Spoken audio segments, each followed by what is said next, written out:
A storm forced him to take refuge in an abandoned lighthouse, but when he lit the beacon to signal for help, something in the dark sea blinked back. Ethan's small boat pitched violently as the storm hit, waves smashing over the bow and drenching him in icy water. The GPS had failed hours ago, the radio dead, and the sky had turned an unrelenting gray, swallowing the horizon. Lightning flashed, revealing jagged cliffs ahead, and on one of them, a dark tower loomed, a lighthouse, abandoned for decades.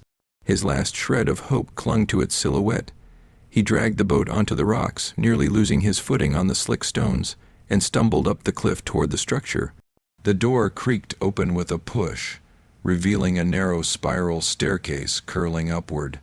Inside, the air was thick with salt, mold, and something else he couldn't place. A faint metallic tang that made his stomach turn. Old logbooks lay scattered across the floor, warped and brittle, and in the dim light he read one entry from 1954.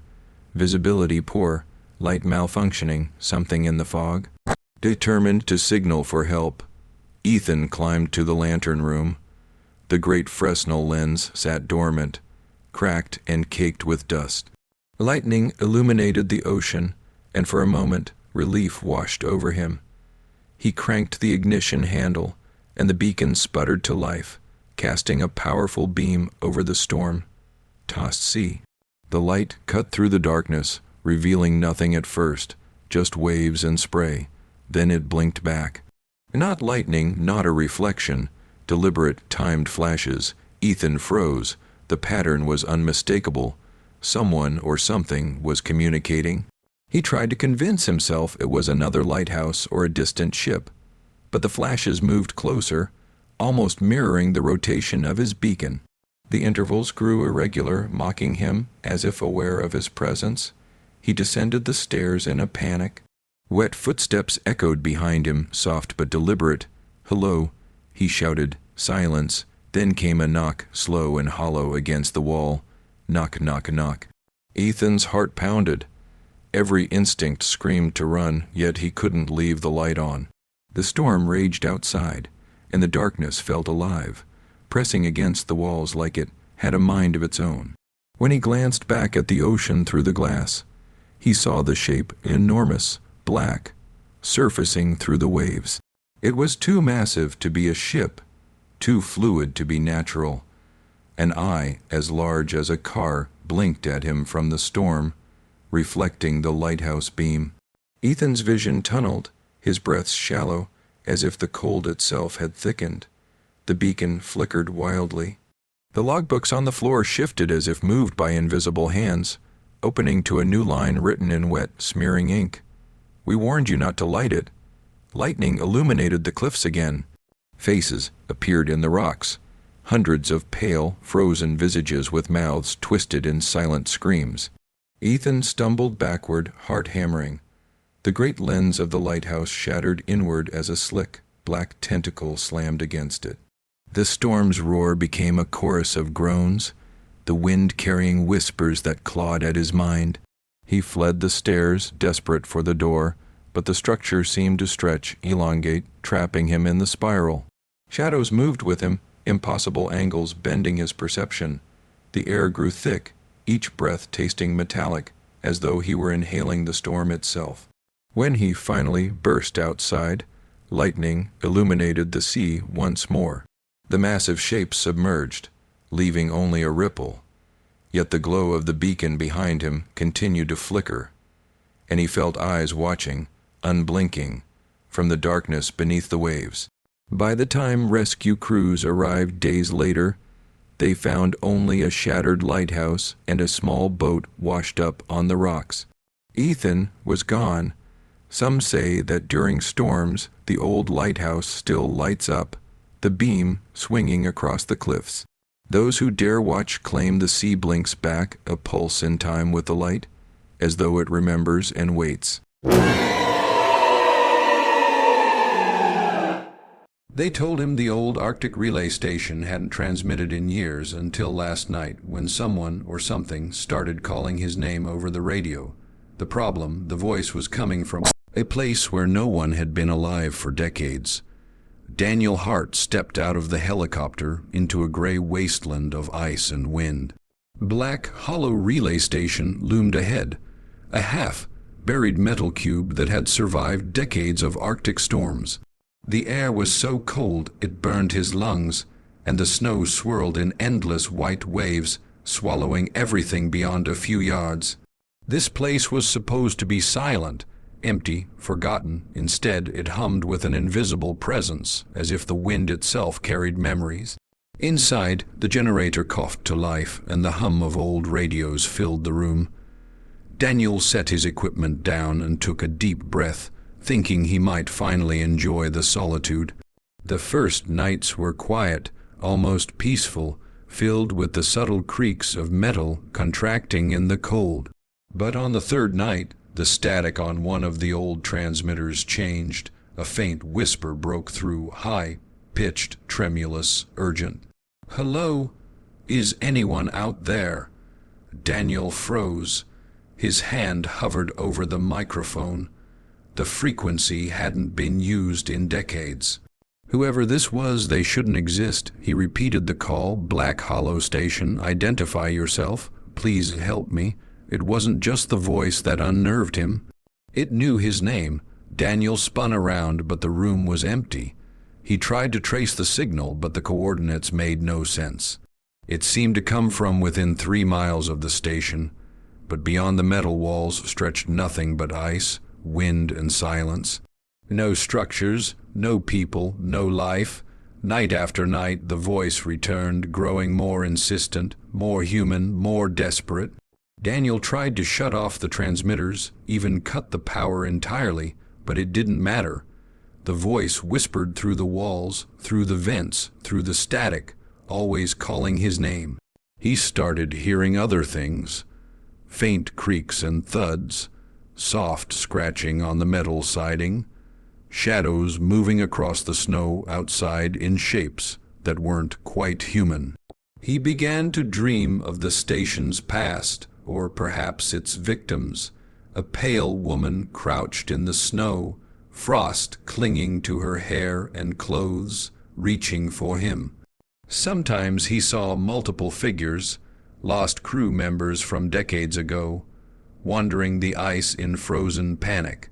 When he awoke, faint footprints trailed toward the antenna tower, even though the snow outside had been untouched. Then he found the old files, logs 1982, hundreds of audio recordings spanning years, each labeled with names and dates he didn't recognize. He played the first one. The voice of a woman crackled from the past. "Relay check personnel count 2. Technician, Margaret Hensley. Operator, Dr. Ryan Cole." Static erupted, then screaming. The file ended abruptly. Every recording he opened told the same story. People trapped, voices fading, warnings for anyone who came after. He realized the station had never been abandoned. Something had taken it. Something that survived in the wires, in the walls, in the static itself. On the 6th night, the storm outside intensified. The generator sputtered, lights flickering. He saw her then, the woman from his dreams, frost-covered, skin gray, eyes like broken glass. She raised a hand, beckoning. The antenna tower pulsed with faint blue light, veins of energy spreading across the snow. The whispers escalated into overlapping voices, hundreds of them crying out, calling his name, urging him forward. He stumbled toward the door, desperate to escape, but the wind slammed it shut with unnatural force. The lights went out, leaving him in darkness filled only with the hum of static and the soft, desperate pleading, "Daniel, please stay with us." When the helicopter returned weeks later, the station was silent. The logs were wiped clean, except for one new file labeled simply, "Daniel Hart." Active, far off in the endless Arctic, the antenna tower pulsed faintly, a beacon for voices that had never truly left. Some signals never die, and some calls never end.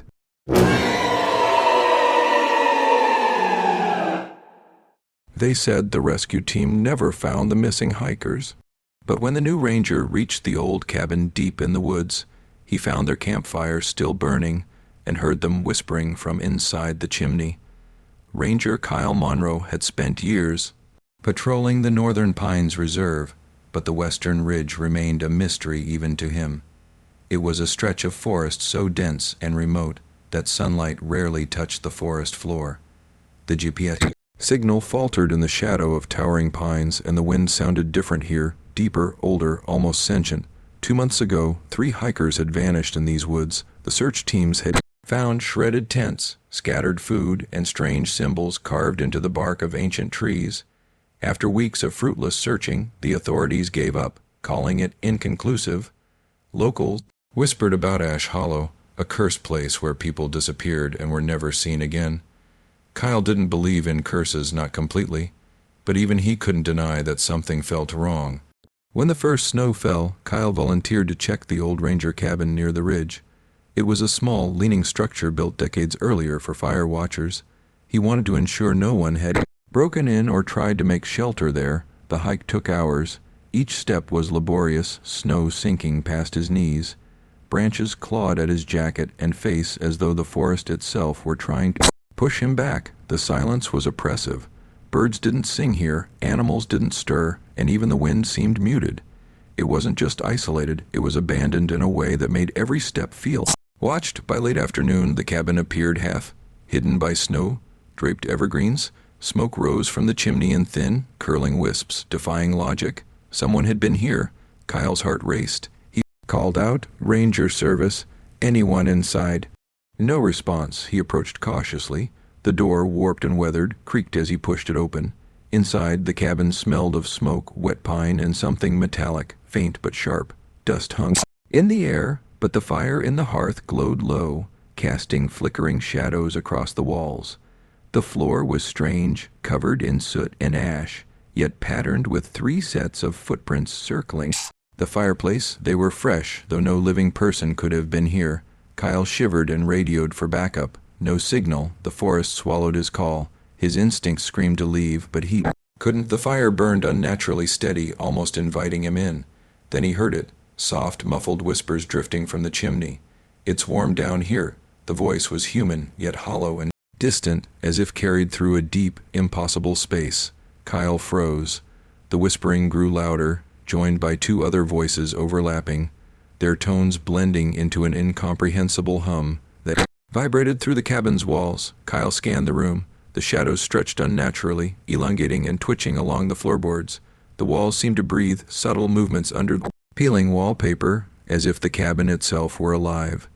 Dust rose in small spirals, forming shapes that resembled human faces, eyes opening, mouths moving in silent screams. He stepped closer to the fireplace. The ash shifted beneath his boots.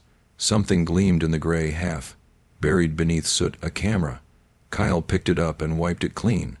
On the memory card, the last photo froze his blood. The missing hikers sat in a circle around the fire, smiling unnaturally, their eyes reflecting a light that wasn't from the flames.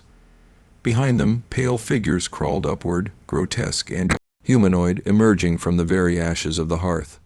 Kyle dropped the camera as the whispers became screams. The fire flared green, high and wild, painting the cabin walls with writhing shadows. Temperature dropped. His breath fogged instantly.